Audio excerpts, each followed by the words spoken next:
Hi friends. Please subscribe to Top 10 World. Today video is 22 important details from the Harry Potter books that were left out of the movies. Let's go to the video. The 8 Harry Potter films are based on a series of 7 books, and it's understandable that they couldn't show every single detail.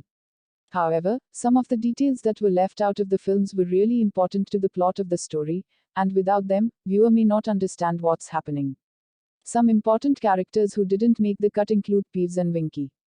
Other notable forgotten details are the explanation of a squib, how Fred and George Weasley got the money for their joke shop, plus the real reason Bill Weasley has prominent scars. The Harry Potter books by controversial author J.K. Rowling include details that never made it to the movies. Many scenes and characters have been shortened or cut, and there are some moments that were integral to the story that weren't shown on screen. Here are 22 details from the Harry Potter books that were left out of the movies. Warning: major spoilers for the Harry Potter books and movies ahead. 1. Most of Harry's time at the Dursleys on Privet Drive doesn't appear in the movies. Harry's first visit from Hagrid in Harry Potter and the Sorcerer's Stone, during which he learns that he's a wizard, occurs on his birthday, July 31st. In the film, the two make their way to Diagon Alley the next day to buy school supplies before Hagrid takes Harry to King's Cross Station to catch the Hogwarts Express. In the book, however, Harry has to go back to the Dursleys for the remainder of the summer. Vernon actually takes him to the station on September 1st, which is when the train departs for Hogwarts. Based solely on what we see in the film, Harry gets to Hogwarts a month early. Going forward, in almost every movie the opening chapters of the corresponding book are condensed to get Harry to Hogwarts faster, making his long summers on Privet Drive seem brief. 2. Peeves the Poltergeist is nowhere to be found in the films. Arguably one of the most notable missing characters in the films is the mischievous poltergeist Peeves. All of Peeves' scenes and big moments, like attending nearly headless Nick's death day party, causing mayhem during Professor Umbridge's time at Hogwarts, and defending the castle during the Battle of Hogwarts, were cut out of the movies. According to The Independent, the character was originally supposed to appear in the films and he was played by late actor Rick Mayall. But even though scenes with Peeves were reportedly filmed for Sorcerer's Stone, the poltergeist was cut from the movie and the series as a whole. 3. Harry is supposed to have a dream that hints at Voldemort's connection to Professor Quirrell in Sorcerer's Stone. On Harry's first night at Hogwarts, he has a dream that ends up being quite prophetic. In the dream, he's wearing Professor Quirrell's turban, which gets stuck on his head and tells him to transfer into Slytherin House. He also watches Draco Malfoy morph into Professor Snape. This scene was cut from the Sorcerer's Stone movie, but without it, it's hard to say why Harry begins to mistrust Quirrell, or where his initial suspicions about Snape and Malfoy's bond come from. Both of those things become pretty important in the first movie and beyond, so it was an interesting choice to leave the dream out. 4. 2 of the challenges in Sorcerer's Stone were missing. In the book, we're told that 6 professors and the headmaster were tasked with setting up enchantments within Hogwarts to protect the Sorcerer's Stone. In the film, we only see evidence of 5 of those. Harry, Ron, and Hermione encounter Hagrid's 3-headed dog named Fluffy, get stuck in Professor Sprout's Devil's Snare, chase after Professor Flitwick's enchanted keys, and play Professor McGonagall's game of Wizard's Chess. Finally, Harry obtains the stone with the help of the Mirror of Erised, Dumbledore's enchantment. What's missing, though, is a battle with Professor Quirrell's second troll. The trio defeats the first one earlier in the movie, and Professor Snape's potion riddle challenge. The number of challenges was intentional because 7 is considered a magical number both within and outside of the Harry Potter franchise, but some of them were still cut from the film. 5. The films ignore an important warning from Professor McGonagall. In the Sorcerer's Stone movie, when Harry is gifted with a Nimbus 2000 from Professor McGonagall, he opens it at the table in the Great Hall in front of all the other students. But because first years at Hogwarts aren't technically allowed to have brooms, in the book McGonagall's gift comes with a very explicit note telling him not to open it at the table or else everyone else will want one. 6. The films never really explain what a squib is. In Harry Potter and the Chamber of Secrets, readers learn something about the crotchety caretaker Mr. Filch that makes his character more sympathetic. The book includes a scene where Harry finds a quick spell book, a beginner's magic course for adults, in Filch's office. He has the book because he's a squib, which is a non-magical person born to at least one magical parent. This scene, and the explanation of a squib as a whole, is completely left out of the movies, leaving viewer to piece things together for themselves. Additionally, after the Dementors attack Harry and Dudley in Harry Potter and the Order of the Phoenix, Harry's neighbor Arabella Figg shows up and reveals that she is also a squib and has been watching over Harry on Dumbledore's order. Again, squibs aren't explained in the movies, so it's very unclear to movie viewer why Harry's non-magical neighbor has a relationship with Dumbledore or knowledge of the Wizarding World. 7. The pets in Harry Potter and the Prisoner of Azkaban are supposed to give away some important clues. In the movie, we occasionally see Hermione's cat Crookshanks chasing Ron's rat Scabbers, just as any cat would do. But in the books, we see more bizarre behavior, including a friendship with the stray dog Harry keeps seeing.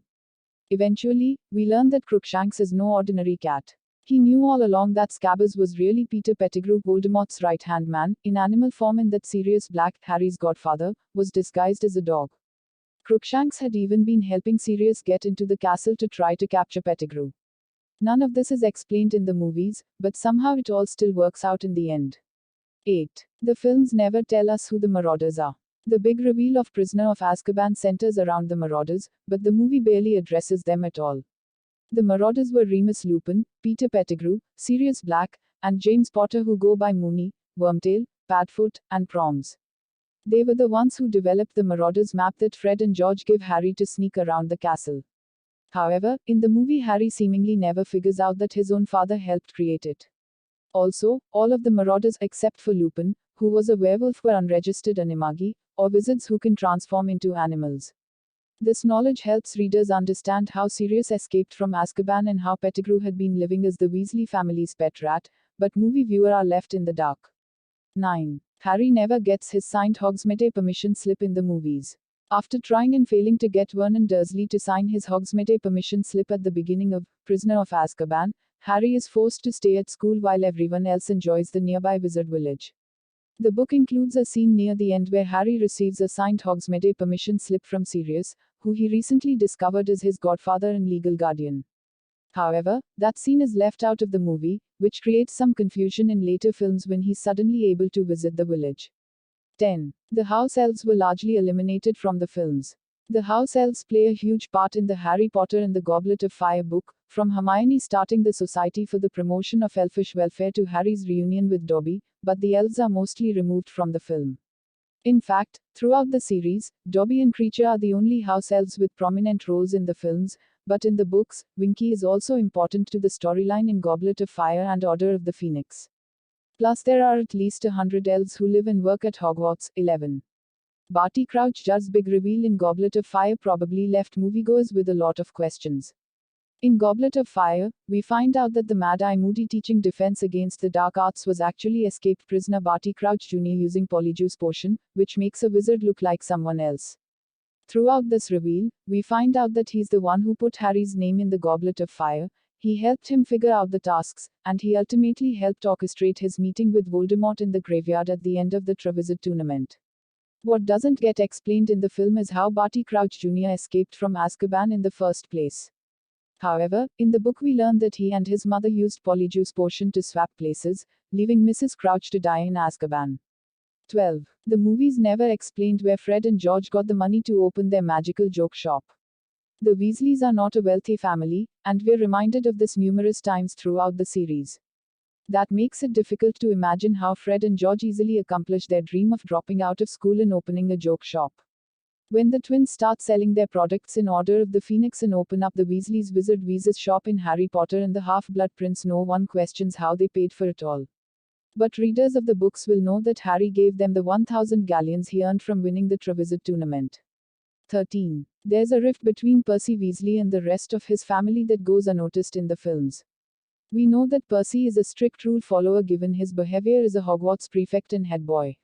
But after leaving Hogwarts, he goes to work for Minister for Magic Cornelius Fudge, which drives a wedge between the Weasleys and their son. Fudge refuses to believe that Voldemort returned at the end of Goblet of Fire, and he maintains his stance throughout much of Order of the Phoenix despite mounting evidence to the contrary. The Ministry of Magic even works with the Daily Prophet newspaper to publish stories discrediting Harry and Dumbledore's accounts of what happened. Percy is loyal to Fudge to a fault, and he even suggests at one point that his family should break ties with Harry, who is like a son to the Weasleys. All of this causes him to become estranged from his family, which isn't explained in the films, so his apparent disappearance seems more mysterious. The rift also makes for an emotional reunion that goes unseen in the films, when Percy comes to his senses and returns to fight alongside his family at the final Battle of Hogwarts. 14. There's a connection between the Wizarding world and the Muggle world, according to the books. The first book hints that there's some spillover from the Wizarding world to the Muggle, non-magical world, since Vernon Dursley sees people dressed in elaborate robes and overhears people on the street referencing the Potters and Muggles. Even Sirius makes the Muggle news in Prisoner of Azkaban when he breaks out of the high-security wizard prison. The Half-Blood Prince movie also leaves out an important scene where the Minister for Magic actually visits the British Prime Ministry to warn him about Voldemort's rising power. This connection isn't really mentioned in the movies, except for a handful of scenes that show Death Eaters destroying London. 15. The pensive scenes were cut down quite a bit. In the Half-Blood Prince book, Harry and Dumbledore spend a lot of time observing memories through the pensieve. The film cuts out most of these scenes, including the one that reveals that the defense against the dark arts position at Hogwarts was cursed. It turns out Tom Riddle wanted the position, and when Dumbledore aptly turned him down, he cursed the position. This explains why Hogwarts cycles through so many defense against the dark arts professors. Another trip to the pensieve in the books focuses on Voldemort's family history. We learn that Merope, Tom's mother, used a love potion to make a Muggle to fall for her. Because of this, their child grew up incapable of feeling actual love, which is an important detail left out of the movie that helps us understand how Tom was able to become the heartless villain Voldemort. 16. The explanation of Voldemort's army of Inferi was also left out of the films. After learning that Voldemort has split his soul into 7 Horcruxes, Harry and Dumbledore leave Hogwarts for a cave where Dumbledore thinks one of them may be hidden. In the cave, we see zombie-like creatures in the water that try to pull Harry under. While watching Half-Blood Prince, it's obvious that they're probably there to protect the Horcrux, but that's all we know. The book, however, describes them in more detail, which makes them way scarier than the movie shows. They're called Inferi, and they're reanimated dead bodies produced by dark magic that Voldemort uses to create an army. The concept is terrifying and probably a little difficult to explain in a family film. 17. We never see how Bill Weasley really got his scars. At the end of the Half-Blood Prince book, there's a battle at Hogwarts after Dumbledore's death. Members of the Order of the Phoenix, including Bill Weasley, show up to fight the Death Eaters, and during the fight, Bill gets attacked by the werewolf Fenrir Greyback.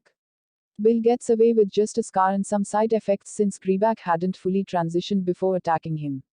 This battle doesn't exist in the movie, and Bill was removed from the Goblet of Fire, Order of the Phoenix, and Half-Blood Prince films, so in Harry Potter and the Deathly Hallows, Part 1 the character is both introduced to Harry for the first time and has to explain that he fought a werewolf named Greyback. 18. The films ignore Sirius Black's will. Kreacher is the Black family's house elf, who Sirius leaves to Harry in his will, along with his family home at 12 Grimmauld Place. This explains why Kreacher, who's typically antagonistic toward Harry and his friends, suddenly has to follow his orders in Deathly Hallows. However, in the films, they don't mention the will, so it just seems like the house elf had a change of heart. 19. We have no idea where Harry got the magical two-way mirror that saves the trio in the final movie. In Order of the Phoenix, Sirius gives Harry a two-way mirror, but Harry forgets about the gift throughout the 5th book, so they never really use it to communicate. However, this becomes really important in Deathly Hallows when Aberforth Dumbledore, who acquired the other part of the mirror, uses it to keep an eye on Harry and helps the trio escape Malfoy Manor. The movies never explain that Sirius gave Harry the mirror, and viewers don't even see it until Harry packs a broken shard of it for their journey in Deathly Hallows, Part 1. The significance of the magical object is not explained until later in Harry Potter and the Deathly Hallows, Part 2. 20. Movie audiences likely would have benefited from knowing more of Dumbledore's backstory. A large portion of the Deathly Hallows book focuses on Dumbledore's history told through stories as well as Rita Skeeter's scandalous tell-all. The backstory includes more about his family, his relationship with the evil wizard Grindelwald, and his dabbling in the dark arts. Although these weren't his proudest moments, and they didn't match with Harry's perception of Dumbledore, they're all things that made him one of the most powerful wizards in the world. Most of this backstory is removed from the movies, making the character of Dumbledore even more elusive. 21. It's not clear how the Snatchers find the trio in Deathly Hallows Part 1.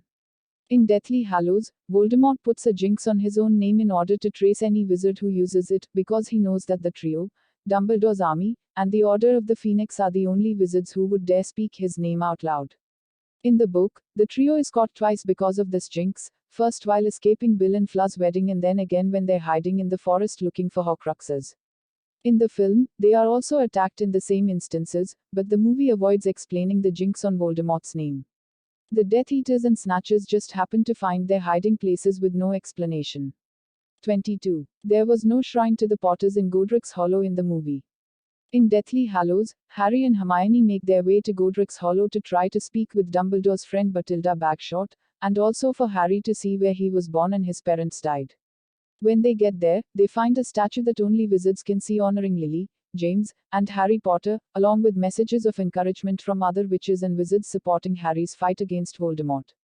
Not only is it an incredibly emotional scene, but also it's a moment for them to realize the scale of what they're doing and that they're not alone in their fight. All of this sentimentality made it an odd choice to remove the statue from the movie.